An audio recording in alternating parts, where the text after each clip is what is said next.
Welcome to மண் வாசம் naturals. எல்லோரும் ஆரோக்கியமாகவும் மகிழ்ச்சியாகவும் இருப்பீங்கன்னு நம்புகிறேன். இன்றைக்கி நம்ம சேனலில் வீட்டு முறைப்படி சிக்கன் 65 எப்படி ஈஸியாக செய்கிறங்கிறத பார்க்கலாம் வாங்க.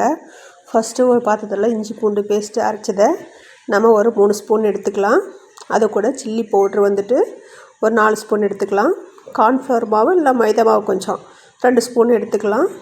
இது கூட உப்பு கொஞ்சம் ஆட் பண்ணிக்கலாம். மிளகாய் தூள் கொஞ்சம் 1 ஸ்பூன் போட்டுக்கலாம். ஏன்னா ஏற்கனவே காரமும் இருக்கும் உப்பும் இருக்கும். நம்ம லைட்டாக மட்டும் ஆட் பண்ணிக்கலாம். இது போட்டதுக்கப்புறம் நம்ம 2 முட்டை எடுத்து அது கூட உடச்சி ஆட் பண்ணிக்கலாம். ஏன்னா இந்த சிக்கனில் பசை மாதிரி ஒட்டிக்கும். அப்போ தான் சிக்கன் நம்ம எண்ணெயில் போடும்போது எண்ணெய் வந்துட்டு கலர் சேஞ்ச் ஆகாமல் எப்படி ஊற்றுறமோ அப்படியே இருக்கும். அதுக்காக முட்டையை போடுறோம். இதுக்கப்புறம் எல்லாத்தையும் போட்டு நல்லா கலந்துக்கிறோம். இது கூட 4 ஸ்பூன் தயிர் ஆட் பண்ணிக்கலாம். லெமன் ஒரு 4 ட்ராப்ஸ் ஆட் பண்ணிக்கலாம். அப்போ தான் டேஸ்ட் நல்லா கிடைக்கும்.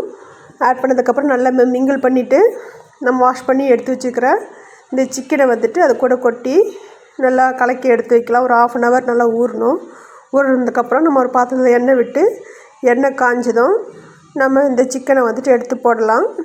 சிக்கன் நல்லா மொறுமொறுன்னு வெந்து வர வரைக்கும் வெயிட் பண்ணி நல்லா வெந்ததுக்கப்புறம் எடுத்து நம்ம வச்சுக்கலாம். நல்லா நமக்கு டேஸ்டியான நல்லா மொறுமொறுன்னு நமக்கு வந்துட்டு சிக்கன் 65 கிடைக்கும்.